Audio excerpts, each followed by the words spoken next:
këshirë emisionin? Në testu.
Atëherë, ne jemi sot këtu për të kërkuar llogari nga Komuna e Prishtinës.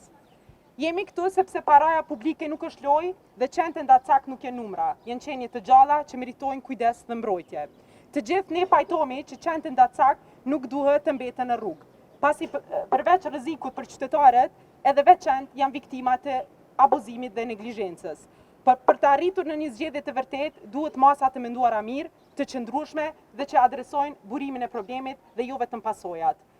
Komuna e Prishtinës po vepron në mënyrë të njëanshme duke strehuar qenë jashtë standardeve ligjore, pa transparencë dhe pa përfshirje të qytetarëve dhe neve si aktivistë për mbrojtjen e kafshëve. Kjo nuk është zgjidhje, është fillim i problemit. Komuna po merret me simptomat dhe jo me burimin e problemit. Ne nuk do të heshtim përballë keq menaxhimit dhe shkeljes së ligjit. Ne si komunitet i kemi 6 kërkesa këto sot për Komunën e Prishtinës. E para, sterilizim kastrim masiv për të ulur dukshëm numrin e qenëve në rrugë. E dyta, vedisim me mbështetje për familjet që mbajnë qenë, që ata të mos i braktisin dhe të sterilizojnë qenët e tyre, pasi që ata janë burim kryesor i shtimit të numrit të qenëve ndacak. E treta, vedisim të qytetarëve për të ulur frikën dhe për t'i përfshirë në zgjedhjet e problemit. E katërta, strehimore që respekton ligjet dhe mirëqenien e kafshëve. Kërkesa e 5, politika të bazuara në të dhëna jo në improvizime. Kërkesa e 6, përfshirjen e qytetarëve dhe shoqërisë civile në çdo vendim që prek kafshët e pambrojtura të qytetit dhe Kosovës.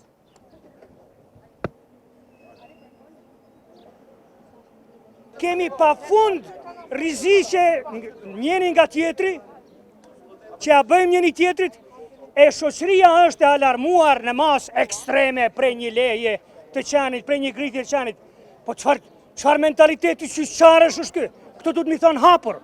Mentalitet, kulturë qyqarësh. Dhe këte duhet me ndrua.